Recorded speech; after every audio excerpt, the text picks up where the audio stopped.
Welcome to The Vault. I'm Christina Kahler, your host for today's episode. Today we're talking about something that educates and inspires our communities in so many ways: public libraries. For many of us, public libraries bring back memories from childhood, scanning the shelves, checking out books, and attending community events. And modern libraries serve an even broader purpose. They're cultural centers, technology hubs, and they really are places where opportunity and access come together. And that vision for modern libraries came together in a major way in Omaha recently with the opening of the Central Library. Today we have with us Adrienne Perry, CEO of the Omaha Public Library Foundation. We're thrilled to have you here, Adrienne. Thanks so much for joining us on The Vault. Thank you so much for having me. It's an honor. It's so great to see you in this spot at the Library Foundation. Thank you. Thank you. It's a new spot for me. I'm just getting my feet wet. If the Central Library project was 24 hours in a day, I came in right at like 11:45 p.m. at night. Yeah. Tell us kind of how you landed here and maybe how your passion marries up with your new job. I would love to. I spent over 2 decades at a fellow Omaha institution, like First National, Borsheim's Fine Jewelry and Gifts. Yes. There I began as a entry-level marketing specialist, and then I retired as chief revenue officer.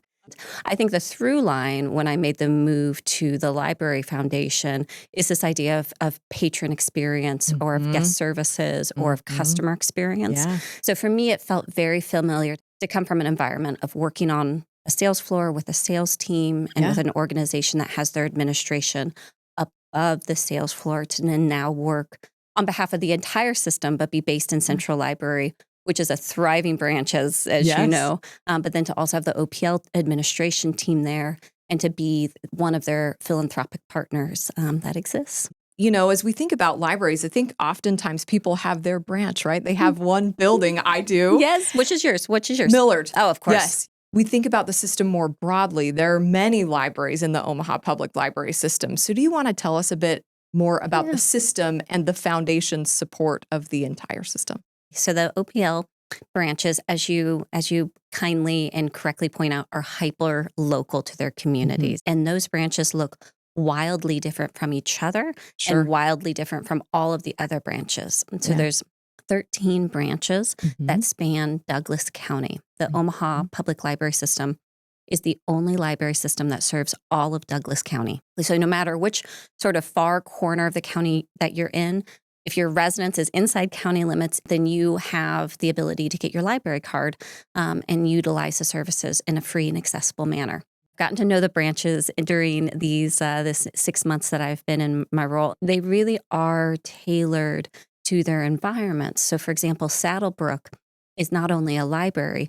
but it's also a community center and it's a school. And so you have that model that exists. A.B. Sorensen and Florence are community centers and libraries. Yes. Millard is the highest circulating library. It's the busiest. It's one of the biggest. More books come in and out of Millard, except maybe now we've seen with Central Library. Yeah. But Millard and Elkhorn are larger for programming as well as for big, robust story times as well. Yes. What the foundation does is support all of the branches where public funding ends. And I think this is an interesting nuance, Christina, that even I didn't fully know coming into this role. Public funding, so our taxpayer dollars that support the library system, fund the most important asset within the system, and that is the people. So the teams that work for OPL, and then it also funds the buildings. So things like HVACs and skylights and things that keep the building open. Again, to come back to our retail model, they can open the doors. Public funding allows libraries to open the doors and to service patrons. Not much else. Wow. And that's where the foundation, as well as OPL's other fundraising entity, the Friends of OPL, their money helps create the community that exists inside each of those branches. Well, that's really important work. You mentioned Central Library. Yes. And what an exciting time it has been, you know, for the community to experience Central Library. Just opened about a month ago. Yeah, that's correct. And it is buzzing. We were just there over the weekend, and I've been once before as well. And it is thoughtful and beautiful, and you can see how it's creating community. Yes, and that's really, you hit the nail on the head. That's exactly what it's trying to do. I'm wondering if you'll talk with us a bit about the vision. Yeah. And then kind of how the project came to life. Absolutely. So Central Library has been a catalyst for change across the system. And we knew that it would be, but perhaps maybe not to the level that it is. And I'll give you the month one steps and then kind of unwind a bit to like, how did we get to this moment?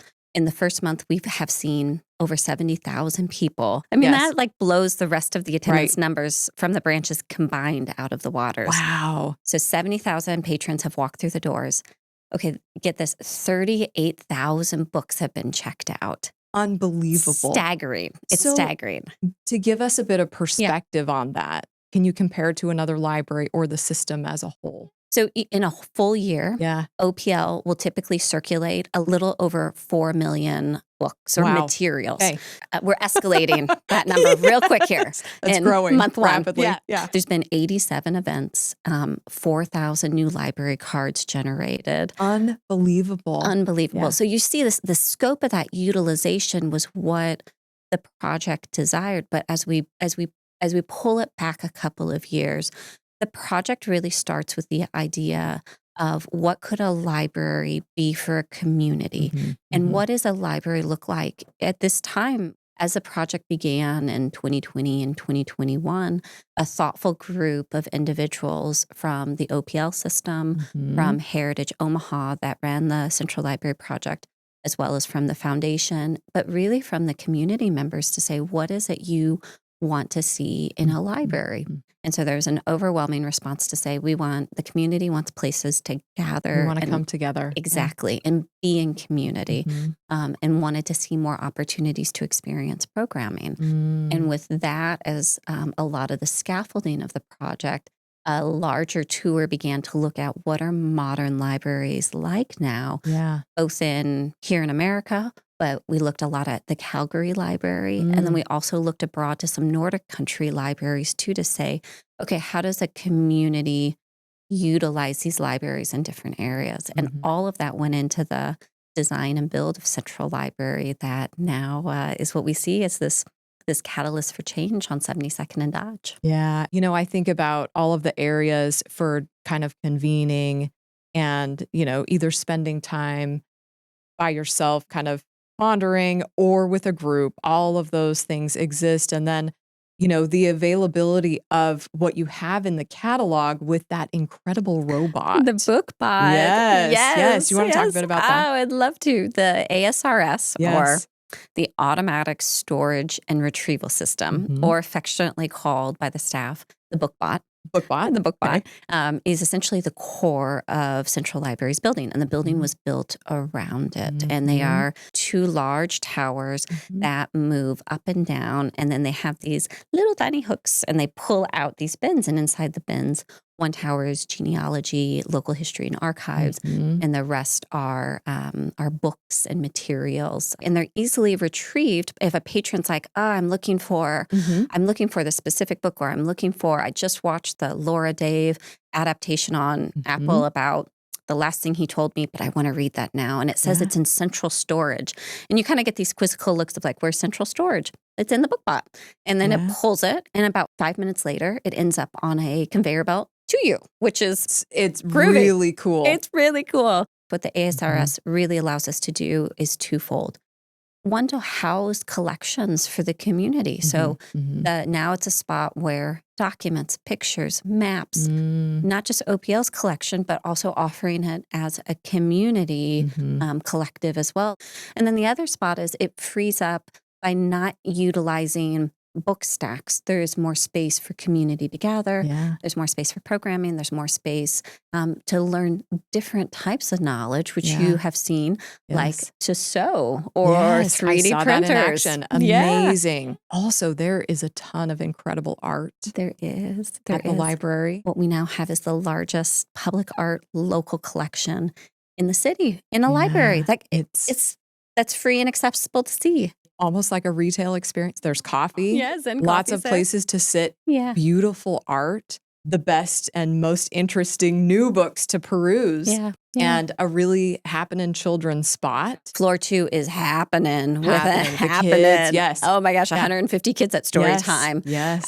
Funny story, I came out of my office and I was like, there is the Omaha Symphony. And they are. There they are. There they are. And they are leading through a few pieces of string quartet and instrumentals before they do the story time. And so you're like, well, I'm not going to go back and take a call. Yeah. So you're like, I'm going to sit here for a sec. Yeah. Sometimes a dinosaur walks out. Penelope the dinosaur is here for story time. So yet second is really popping. Okay. And then you have the creative space and the creative technology and do space and makers. My son was looking at the podcast it's studio so great. And equipment. You have the media studio, the podcast studio. Mm-hmm. Maybe they're entrepreneurs. Maybe they have an idea that they want to get off the ground. Yeah. And here's a free way to do it. Yeah. Big printers, ways to record your podcast, right? Like you can take that as a young student or as an entrepreneur, and now you can lift off from it. And then you get to 3, which is genealogy and local history, which it does have a bit more of a reading room feel.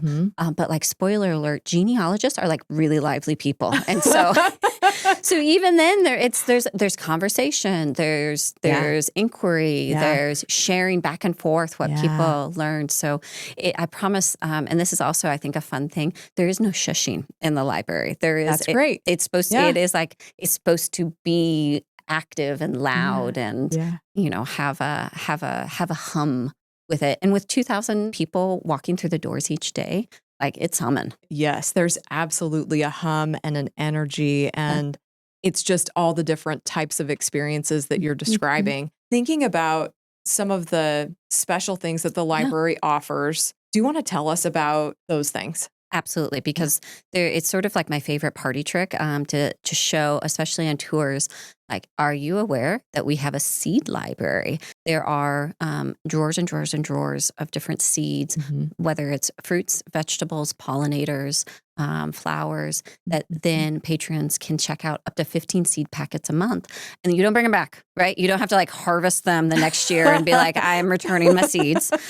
You get them for free. It's a personal fan favorite for me. Omaha Seed Library is really robust across library systems, and we have a lot of great interest in it from the community too.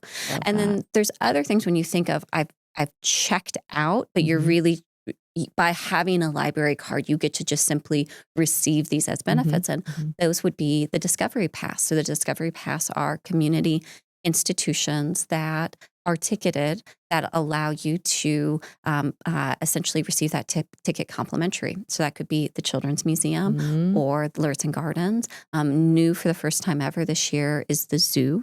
And they're limited. So I think the best way to describe that service is it gives you a taste of these institutions. It doesn't replicate a full membership. And then the Do Space, which is the Makers Tech and Creative Technology, both within Central Library and within the Abrams branch on 90th Street. That also allows you to check out things like sewing machines or a 14-foot hoop arm for quilting. Wow. 3D printers, textile designs, crickets, the things that we can like bedazzle our coffee cups with. Good thing to check out and try. Yeah. You can reserve the equipment to then bring your own project, or to check out a box and learn the basics, or take a class. Yeah. And this is, again, when I think, what do I do as the foundation? What does the foundation serve to exist? It is for that. It is for that student saying, I want to learn this particular item. And I can come to the library and I can experience that. I can learn that knowledge for free. Yeah. Right? There were many of them in use. So you can see how that's happening. What my hope is, thinking of those hyper-local branches, can this investment lift all boats so that we just see utilization across the system take off? I think it will. Fingers crossed. It will. So as you think about Omaha Central Library and, all of the support around it from the community, what does it mean to you and others when you think about that type of community support? I think it's a really well-timed and poised question, because you have a community that said, yes, we see this need. And especially from the philanthropic community, we are making a large bet on that this is a civic institution. And maybe it's one of the most important civic institutions, that is the library. And so the community, the philanthropic community, and even all different types of communities have said, no, this is what we want, and are now utilizing it and creating the space where they can be together. Mhm. And this, I think, becomes from the fundraising side. How do we continue this? How, now that we have attracted, people have said, yes, we want this, we built Yeah. it, and man, are they coming. Yeah. And now continuing to then create opportunities for any type of giving. Maybe that is a $5 gift. Maybe that is a $5,000 gift. Maybe that's a $50,000 major gift. But all of that really having the focus of how do we continue this community access that's free and accessible, and really makes the digital divide smaller, and also creates a space for every single member of our community. You know, when you think about cities, Yeah. why are libraries so important? I think that's a really astute observation. You know, why do we continue to invest in libraries as civic institutions? Omaha and Central Library is really designed for community. That's really the path we take as a library system. Heavy on programming. Last year, we did about 3,000 programs that reached about 100,000 patrons. Wow. So having a lot of activities, if you will, for patrons to experience, but then also offering the digital aspect. We might think phones are ubiquitous, but they're not for all members of our community. So ensuring that there's free and accessible internet and technology, so that whether that's a job training, or workforce readiness, helping to apply for different types of services, but that we have a space within our community where this is available for our patrons. And I think that's really what we saw with Central Library and with the philanthropic community say, this is a critical need. And while we have a great library system in Omaha, we see that it can continue to lift up all areas. You know, that digital access is so incredibly important. And when you think about, you know, the library and literacy and equity and the importance there, you know, tell us a bit more about that. I think when we think about literacy programs, we do think of the library and that early literacy component, both, you know, for kids in preschool, for kids as early and young readers, for summer reading program, which is one of the most beloved and recognized. Fantastic. So fun. So good. Yeah, so like fun. core memories. Yeah. Summer reading. Right. So good. It's no personal pan pizza, but it's like real close for us children of the 80s. That's right. Yeah. And so I think, I also think with the digital divide, that's now where we see this too, that fundamentally having literacy programs, but also having technology programs, having access to that technology, but then understanding what that access means and how to use it responsibly is a key part of where the library now performs, if you will, for its services for the community. That's such a great point. And it also makes me think about the digital eBooks. Yes. Oh my gosh. Yeah. So much. Libby. Yeah. The Libby app. Yes. Yeah. And, you know, if people don't know that you can get books delivered to your app and your Kindle, would you want to talk a bit about that? I would love to. Yeah. I would love to. But first you have to tell me, what are you reading right now? So what I'm reading right now on Libby, on my Kindle, is The Happiness Advantage by Sean Achor. Okay. And, you know, Harvard professor talking about basically positive outlook and mindset and how that contributes to ways that we show up in all parts of our life and how it's advantageous. It's been great. Oh, good. So that's my current my current book. And you're reading it on your Kindle. I'm reading it on my Kindle through your Libby app. Via Libby, checked out from the library. Yes. So you are one of half of all patrons that use digital materials versus physical materials. Omaha has about a 50-50 split between how patrons like to receive their materials. Sure. Actually, OPL just produced a really fantastic blog on the price of acquiring materials and how expensive it is, because you're barely compensating the author for their work. You are buying the materials. The materials from the physical side won't last forever. If it's a highly checked out book, then that book has to be replaced. But then with Libby and with digital titles, you essentially lease them for your collection. So you lease them, and then potentially based on checkouts, you may add them to it. A digital material can run up to words of $80 per title per license. A physical book is going to be closer to $25, but then you knowing that you might have to rebuy it over the time. The collections team at OPL is looking at what does the holds look like? How many titles do we need of all different types to satisfy the patron demand? Like nobody wants to be like, oh, great, I'm 125 on this waiting list. Right. But that's also the joys of like navigating your system is that there is a bit of a delayed gratification that you have versus purchasing a title as well. So it's sort of a little bit of a give and a take. Also, your book club bags. Yes. Those are really cool. Right, that's really fun. So inside, you can check out a whole bag and it'll have 10 to 12 copies of the title in there. So your whole book club can read it and then questions to guide your discussion. I know that you are an avid reader. Curious what you're reading or if you have a favorite. Okay. And then also if you'd want to share a book that you think might have universal appeal or something easy to step into. So I do. I read quite a bit.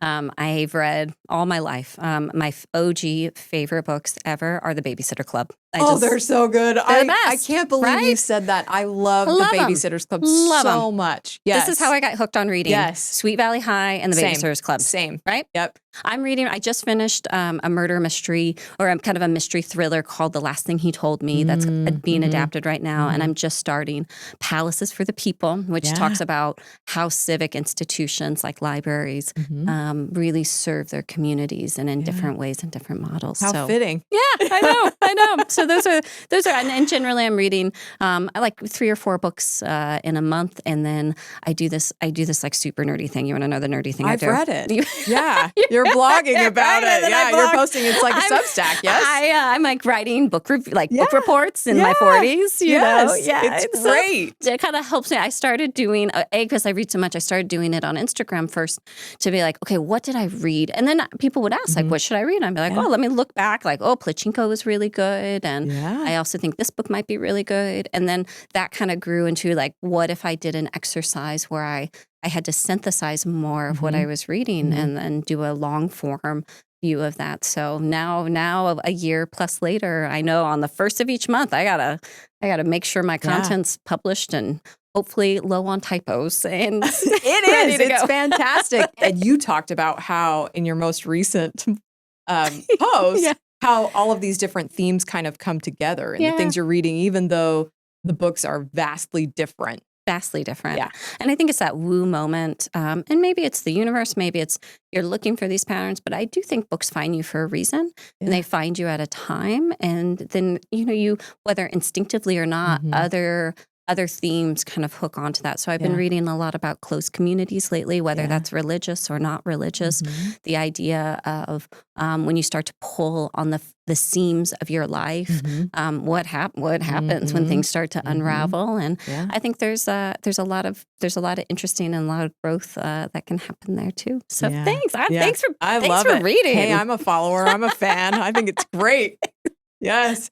Since Central Library is opened, is there a story or a moment that sticks with you as memorable? Absolutely. April 19th is when we opened. It was a Sunday. It was at noon was when the doors would open and the ribbon cutting would happen. And I remember getting to Central a couple hours before opening, and there were people already sitting in the parking lot waiting. And that was the moment you thought, oh, wait a second. This could be really big. This is going to be really big. And then standing and looking at that crowd, you're just sort of in awe to be like, oh my gosh, like Omaha knows how to show up. Yes. Like, to think of a library opening having the same level of interest of major events. Like, truly. Exactly. You're like, this is like, it makes you feel a lot of hometown pride for your fellow citizens. It absolutely does.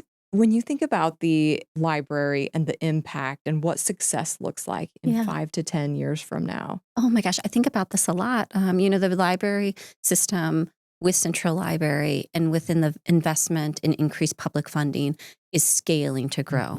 So the foundation is also scaling to meet the demand and to scale right alongside the Omaha Public Library system. So I think of okay, we are a baseline of success in 5 years is more people in our community understand that their library, there's a way to donate to support their library, right? Because the foundation has flown under the radar a little bit. Very important to understand. Yeah, that you have this. If you're passionate about the library, you have a way to support it. On a global level, though, or on a bigger level, I would like to be able to say we have enough materials in our whole system, the whole OPL system, where we could do a citywide library card drive. And to me, that says we've hit success. We've hit a critical point because it is right now we're still under collected. I made that word up, but we're I like it. Yeah, let's go with it.